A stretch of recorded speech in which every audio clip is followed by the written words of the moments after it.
കഴിഞ്ഞ കുറച്ചു ദിവസങ്ങളായി സമൂഹ മാധ്യമങ്ങൾ ചർച്ച ചെയ്യുന്നത് ധനുഷും നയൻതാരയും തമ്മിലുള്ള തർക്കങ്ങളാണ്. അതെ, തെന്നിന്ത്യൻ താരങ്ങളായ ധനുഷും നയൻതാരയും തമ്മിലുള്ള പകർപ്പവകാശ തർക്കം കോളിവുഡിൽ മുറുകിക്കൊണ്ടിരിക്കുകയാണ്. രണ്ടു താരങ്ങളും ഒരേ ചടങ്ങിനെത്തിയതാണ് ഇപ്പോൾ സമൂഹ മാധ്യമങ്ങളിൽ ട്രെൻഡിംഗ് ആയി മാറുന്നത്. ധനുഷിനെതിരെ നയൻതാര നടത്തിയ വെളിപ്പെടുത്തൽ വിവാദമായി മാറുകയായിരുന്നു. ഞാനും റൌഡിദാൻ സിനിമയിലെ രംഗങ്ങൾ നയൻതാരയുടെ ഡോക്യുമെന്ററിയിൽ ഉപയോഗിക്കുന്നതിനെ ചൊല്ലിയായിരുന്നു തർക്കം. ധനുഷ് നിർമ്മിച്ച ചിത്രത്തിലെ BTS രംഗങ്ങൾ ഉപയോഗിക്കാൻ അനുമതി നയൻതാരയ്ക്ക് ലഭിച്ചില്ല. വിഘ്നേഷ് ശിവൻ സ്വന്തമായി ചിത്രീകരിച്ച രംഗങ്ങൾ ഡോക്യുമെന്ററിയിൽ ഉപയോഗിച്ചതിന്റെ പേരിൽ ധനുഷ് കോടികൾ നഷ്ടപരിഹാരം ആവശ്യപ്പെടുകയും ചെയ്തു.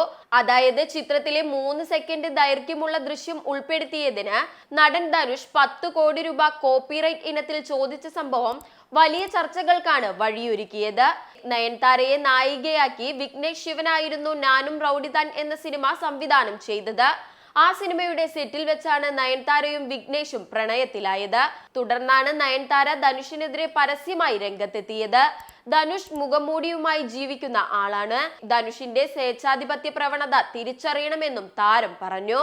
ഇപ്പോഴിതാ വിവാദങ്ങൾക്കിടയിൽ നയൻതാരയും ധനുഷും ഒരു വിവാഹ ചടങ്ങിൽ പങ്കെടുത്തതിന്റെ റിപ്പോർട്ടും ചർച്ചയാവുകയാണ്. ഇരുവരും മുഖം തിരിച്ചിരിക്കുന്നതിന്റെ വീഡിയോ വ്യാപകമായി സമൂഹ മാധ്യമങ്ങളിൽ പ്രചരിക്കുന്നുണ്ട്. നിർമ്മാതാവ് ആകാശ് ഭാസ്കറിന്റെ വിവാഹത്തിൽ പങ്കെടുക്കാനായാണ് ധനുഷും നയൻതാരയും എത്തിയത്.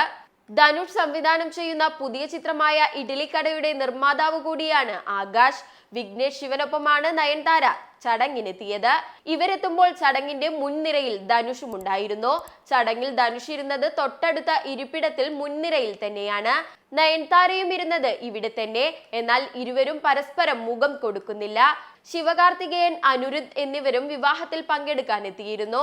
നയൻതാര ധനുഷ് യുദ്ധം നടക്കുന്നതിനിടെ ഇരുവരെയും ഒരുമിച്ച് കണ്ടതിന്റെ ആവേശത്തിലായിരുന്നു ആരാധകരും. അതുകൊണ്ട് തന്നെ വിവാഹ ചടങ്ങുകളിലെ ഇരുവരുടെയും വീഡിയോ സമൂഹ മാധ്യമങ്ങളിൽ വൈറലാവുകയും ചെയ്തു.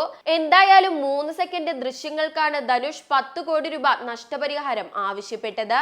നയൻതാരയുടെ 40ാം ജന്മദിനത്തിൽ പുറത്തിറങ്ങിയ ഡോക്യുമെന്ററിയിൽ സിനിമയിലെ ദൃശ്യങ്ങൾ ഉപയോഗിക്കുകയും ചെയ്തു. ഈ വിവാദം ഇനിയും കെട്ടടങ്ങിയിട്ടില്ല. ഇതിന്റെ ബാക്കി എന്താവുമെന്നറിയാനുള്ള കാത്തിരിപ്പിലാണ് ആരാധകരും. സിനിമാ ലോകത്തെ പുത്തൻ വിശേഷങ്ങളുമായി ചോയ്സ് മൂവി ന്യൂസിൽ വീണ്ടും കാണാം.